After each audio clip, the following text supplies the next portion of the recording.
Y continuamos esta conversa hablando de la depresión, esa epidemia mundial que queremos ver de qué manera podemos prevenirla, poner un granito de arena y bajar esos números que nos asustan a todos. Yo te decía que, como veía en el caso de Kiara, una de las cosas que más le afectó en su caso fue que tuvo problemas matrimoniales durante ese proceso de su depresión posparto, lo cual incrementó su tristeza, fortaleció esa depresión.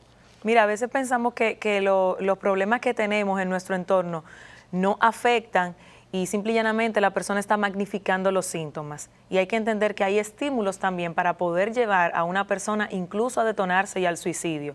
A veces se presiona mucho por todo lo que hay y la persona no logra, precisamente por el tipo de visión que tiene, no logra salir en el escape y al contrario, eso le hunde más y le da otro estímulo para entonces bloquearse y muchas cosas pueden pasar. Al mismo tiempo, como decía Kiara, mi esposo me dejó en ese momento, pero en el momento que pasó lo que pasó, pero ella decía que ella no lo juzgaba porque fueron unos meses muy difíciles, donde él también estaba sufriendo, porque después de todo Kiara era la madre de su hijo y estaba incapacitada, desde antes con la depresión hasta después con el tema de salud.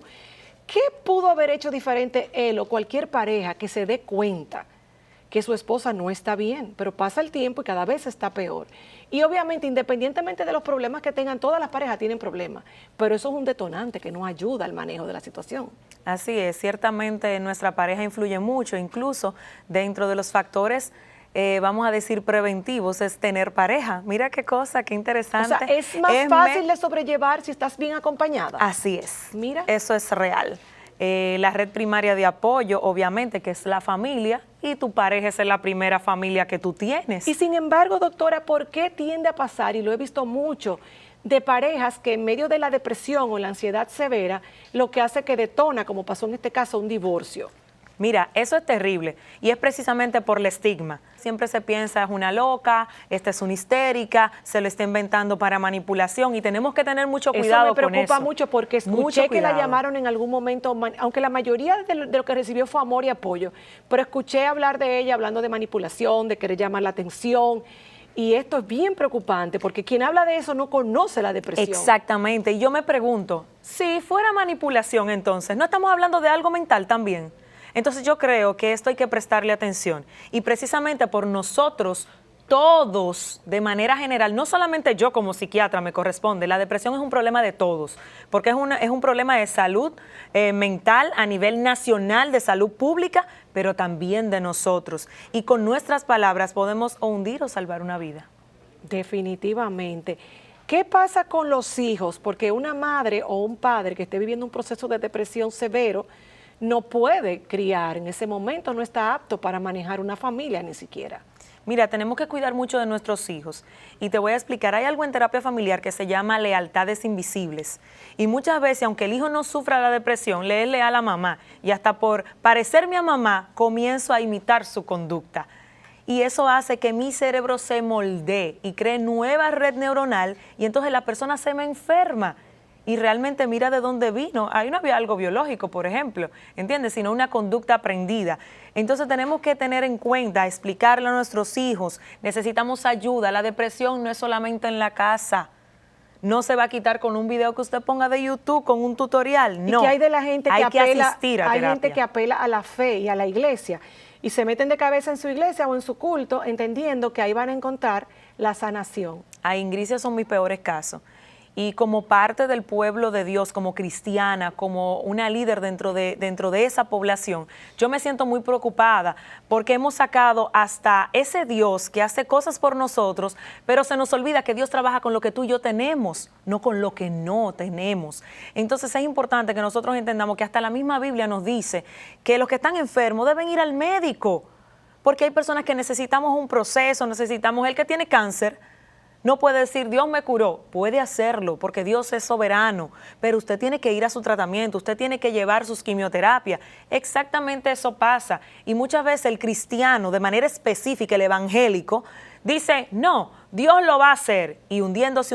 Y por eso la cifra, precisamente en este tipo de cristianos, también está aumentando, no solamente en suicidio, depresión, violencia y otros trastornos más. Mira, hablando de violencia, tú decías que la depresión generalmente, la severa, la crónica, como la de Kiara, es de tema biológico. Pero en el caso de Kiara, ella me contó realmente de las violaciones que sufrió en su infancia, que fueron lo que ella entiende que le detonaron esta depresión severa, que no era la primera vez que llegaba a su vida, simplemente que se le conectó con el posparto y la llevó al borde, literalmente. Mira, podemos hacer...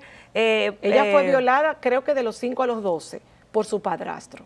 Una connotación importante, ella viene de traumas. Y los traumas obviamente traen depresión, pero tiene otro nombre, trastorno de estrés postraumático, que se dan luego de los eventos. Y fíjate que tuvo tanto estrés que tuvo que vivir el duelo hasta de la pérdida de su pareja.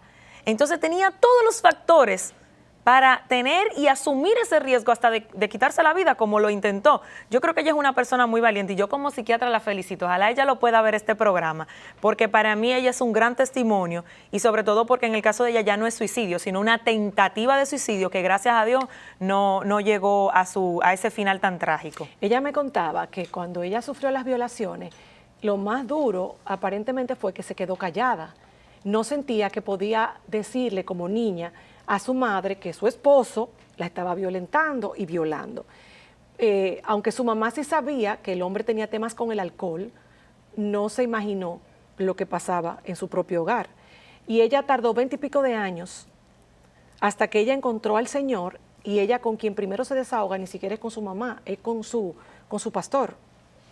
Y ella entendió que ahí ella empezaba un proceso de curación, no imaginándose que la depresión tocaría de nuevo a su puerta de una manera más severa. Porque no estaba sana.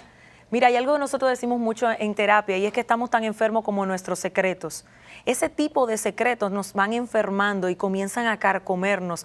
Yo hacía un live muy interesante el otro día de cuando el alma duele.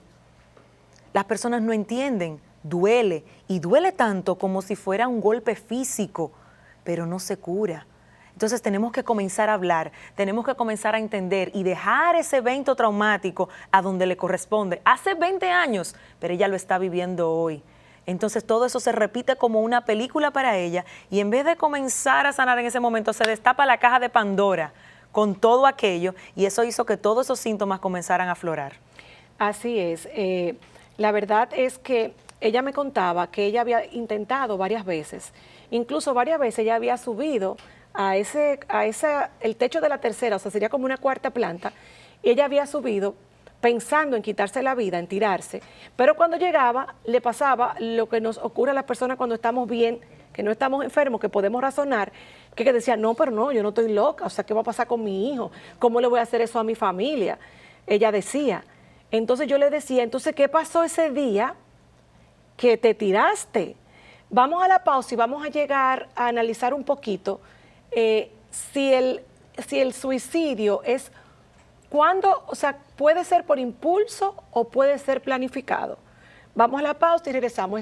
Estamos hablando de una epidemia mundial, la depresión. Vamos a poner ojo, mi gente.